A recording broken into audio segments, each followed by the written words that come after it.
Larry Fink is easily the most controversial man in finance. It seems like the wider world is beginning to wake up to Larry Fink and his claim to infamy. BlackRock. A gargantuan company, mind-bogglingly big. In 2021, it was reported that BlackRock managed $10 trillion for clients. To put that into comparison, the third largest economy in the world, Japan, is only worth 5. A company the size of a nation, yet accountable to none. Larry enjoys a position of enormous power.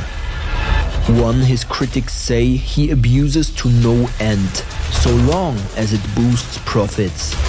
In recent years, however, Larry Fink has been increasingly vocal in changing things for the better. He champions a greener, more sustainable future and is personally leading the charge. Has Larry turned a new leaf and become a powerful force for good? Or is all this a publicity stunt? A poor cover-up for a man used to dealing in the dark, now dragged kicking and screaming into the light?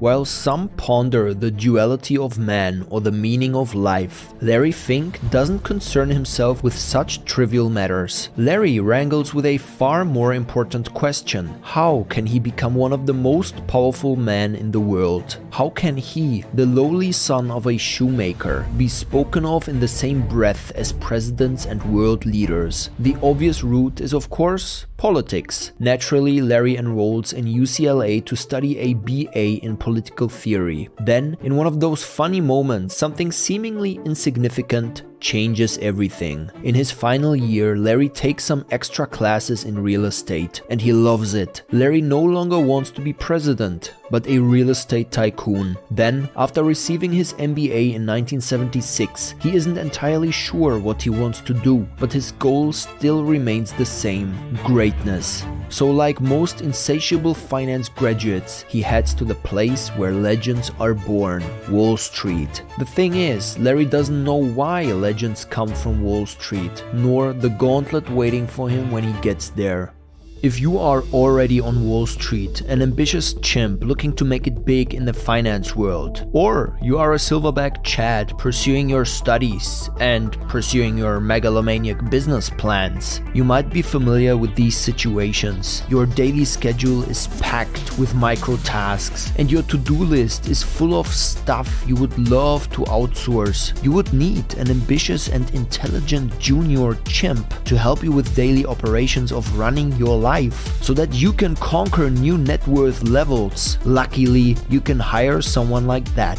It's not called a chimp, but it's a virtual assistant at Wing. Assistants provide personalized assistance to busy individuals and entrepreneurs. Their team is dedicated to helping you streamline your workload and optimize your productivity, from scheduling appointments and managing emails to conducting research and organizing your to-do list. Wing's virtual assistants can tackle any task with ease. Plus, with their flexible plans and affordable pricing, they can tailor assistance to fit your budget, even if you're a brokey. Whenever I had a question, customer support was able to help within minutes. Needless to say, I always felt valued as a customer, as a true GigaChat should. Don't let a busy schedule hold you back. Click the link in the description to learn more about Wing's virtual assistant services and how they can help you take your net worth to the next level. Now 34 years old, Larry is at a crossroads. He spent his entire career, almost a decade, working for First Boston, an investment bank in New York. But he's just made a critical mistake, one that'll do more than just crease his tidy plans for world domination. Let's rewind, shall we? He started working in 1976 at First Boston's bond trading department. Although as a Jew, he faces the xenophobia of the era. Wall Street is blind to creed and color. It's purely moneytocratic. If you can make money, that's all that matters. It's a little bit like Giga University. And oh boy, did Larry find his calling. He printed money by the millions. How? 3 words: mortgage-backed securities. Words that send shivers down the back of Wall Street today, but in the 1980s they are all the rage. Larry helped create this instrument, popularize it, and of course profit immensely off of it. He had towering success at First Boston. Within 2 years he was anointed managing director, the youngest ever in the firm's history. Furthermore, he had caught the attention of his higher-ups. Larry heard through the grapevine that he was even being considered for CEO. Of course, with such sudden success, Larry's ego ballooned. He started to rub people the wrong way, and in his own words, quote, "I was a jerk." Like King Midas, everything he touched turned gold. Wall Street puts men on pedestals, but it tears them down just as quickly. One misstep is all it takes. Larry, in an effort to secure the gilded crown of CEO, makes a huge gamble. Confident that interest rates are going to rise, he positions the firm to profit accordingly. He made sure the firm was insured in case he ended up being wrong. So, when Larry's great gamble goes wrong and interest rates plunged, Larry merely shrugs. He had anticipated this possibility and prepared for it, or at least he thought he had. Now imagine the horror when his colleagues tell him he'd made a mistake. He'd hatched his trade on incorrect numbers. A simple mistake, but a costly one. $100 million gone. Despite bringing in at least $1 billion to the firm throughout his career, First Boston's princeling becomes an outcast within the firm, and not long after, he's jobless. Larry had always gotten ahead by taking more risk than others, and ultimately failed for the same reason. For the first time, Larry carefully considered risk, weighed it in the palm of his hand, a potent drug as intoxicating as it is dangerous. Larry had learned an excruciatingly painful lesson, but he intended to use it to his advantage. He would become a professional in managing risk. With newfound determination, Larry builds the A-team of traders. Not easy to do, mind you, when you're the leper of Wall Street. But he manages to build his team nonetheless. 8 all-stars in total. Now all he needs is financial backing. Also surprisingly hard to do after having just lost $100 million. That's when Larry comes into the orbit of legendary financier and co-founder of Blackstone, Stephen Schwarzman. If you wanted to learn more about him, I may have made a video on him. For a 50% stake in the business, Schwarzman bankrolls $5 million to the fledgling business named BlackRock. Wait a minute, Blackstone and BlackRock? Yes, I know, not the most creative bunch. Still, Fink's idea of building a business to manage risk pays off, despite clearly being a stressful job. Larry and Stephen's risk and asset management firm starts making money within months, and in a year they are already managing billions of dollars. However, it isn't long before the pair butt heads. Larry wants to draw talent, the best of the best, to BlackRock, and he decides to offer up ownership of the company as a lure. But he wants it to come entirely out of Stephen's part. Larry insists that he and his team do all the work. It's only fair that Stephen cough up some ownership. But in an act Stephen later describes as a heroic mistake, Stephen stands his ground. In his own words, "I believed that once you signed something, you stuck to it." Even though by 1994 BlackRock managed more than $50 billion, the two parties won't budge, neither back down, and so the two finance magnates split. Stephen focuses on building Blackstone, and Larry BlackRock. Today, the two sibling companies are both expansive empires, and both men billionaires. After BlackRock goes public in 1999, it enters an era of rapid growth and expansion. To realize his grand vision of BlackRock becoming a sprawling empire, Larry goes on a shopping spree in the early 2000s. With each company they absorb, BlackRock grows tremendously, with their assets under management rising dramatically each passing year. Still, it's in 2009 line where Larry will acquire the thing that will make BlackRock a world power: mortgage-backed securities. Remember those? Larry, the kingpin of these kinds of securities in the 80s, had since learned his lesson. For the last 20 years, he'd been busy nurturing his risk management empire, extending its reach, bolstering its influence. But MBSs hadn't conveniently disappeared. In fact, they'd cast a spell over American finance and promptly corrupted it. If you want to learn more about MBSs, there are great detailed videos, just like this one.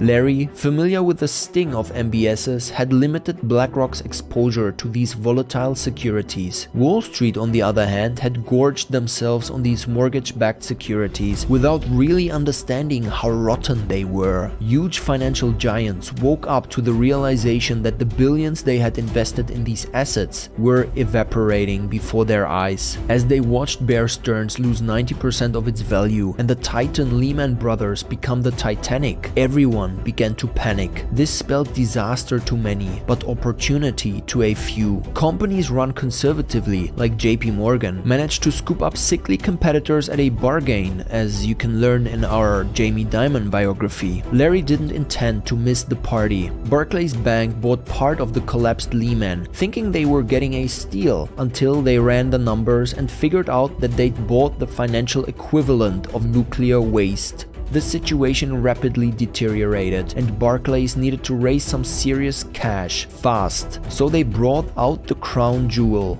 BGI, or Barclays Global Investors. Within BGI was the iShares ETF, the largest issuer of ETFs worldwide at the time. Larry refused to let the opportunity pass. One of the few cash flush companies left, BlackRock bought BGI out for $13.5 billion.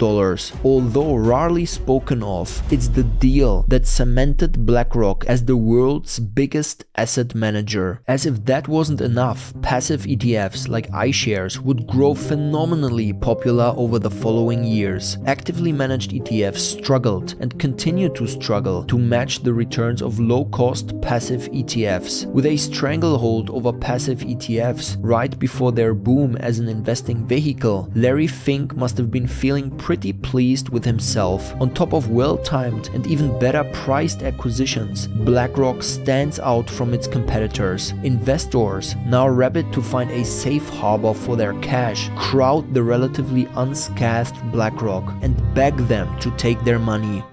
If all that isn't enough, these investment tools like mortgage-backed securities, the ones wreaking havoc on firms across the world, well, they're so darn complicated. Companies stuck with these investments struggle to make sense of them. Only a select few truly understand them, and Larry Fink suddenly becomes a very popular man. Everyone wants Larry to take a look at their investment portfolios and lend his wisdom, for a price of course. Even the Fed, trying to patch the pieces of a crumbling economy and stop the bleeding, have Larry on speed dial and call him in to consult on the restructuring and buyouts of collapsing banks. While American finance takes years to rebound, Larry has managed to capitalize on the crisis. He emerges with friends in high places, more money than ever, and what he's always wanted: the influence of a president, a company like a world power, without a single campaign nor a single vote.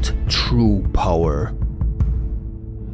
Larry has always wanted to be important, and now that he's more important than he ever dreamed of, he's loving it. BlackRock and its handler Larry Fink have undeniable power and sway over institutions and nations. Consequently, they've recently been thrust into the eye of the public and, by and large, condemned. But is it deserved? The largest criticism is simply BlackRock's sheer size: $10 trillion under management. God, that's a lot of money. And yet, it's meaningless. Think of it like bank deposits. The bank doesn't own that money, they simply manage it on behalf of clients. A better measure of might could be total assets, or the total value of everything the company owns. As of 2022, BlackRock's total assets amounted to $117 billion, a far cry of $10 trillion. In comparison, Google's total assets were $365 billion, in essence 3 times the size. But Kevin, doesn't BlackRock own chunks of the biggest companies in the world? Technically, yes, but it's the clients who really own the shares and thus the voting rights. BlackRock does, however, admit it can vote on behalf of clients, sometimes without any client input. Another popular argument is BlackRock's involvement with China. In August 2021, it was the first mutual fund ever to set up shop in China. Beyond the messy ethics of investing in China as a whole, BlackRock had invested in two companies, iFlyTek and Hikvision, both surveillance companies that have been blacklisted by the US government for human rights abuses against Uyghurs. In 2018 and 2019, BlackRock came under fire for their huge investments in companies with large carbon footprints. At one point, they owned more oil and gas than any other investment management company. They've also been denounced as a huge investor in companies that drive the deforestation in the Amazon rainforest. In 2022, The Guardian named Fink one of the top climate villains for this very reason. Then again, in defense of Larry, he's also been very vocal to improve things. In response to this criticism, Larry added ESG ETFs so that clients have the option to invest in only environmentally and socially conscious companies if they want. Larry himself issued a stern warning to companies he invests in to go green or risk losing BlackRock's support.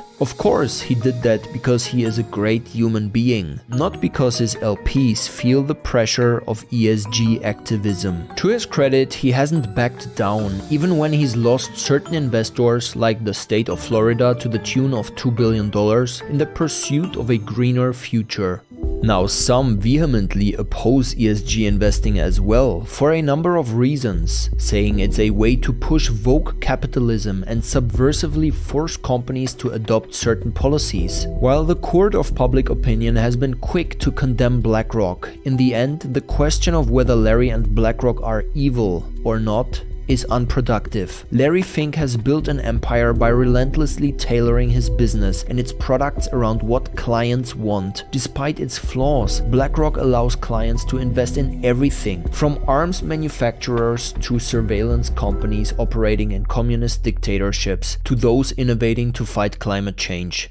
While many call for regulatory oversight, for a tighter grip on this behemoth of an asset manager and an answer to how one man could build such a staggering business, at the end of the day, the most powerful way to change BlackRock, or any business for that matter, is to put your money where your mouth is. Investors ultimately decide whether or not to invest ethically. BlackRock and companies like it simply respond in kind.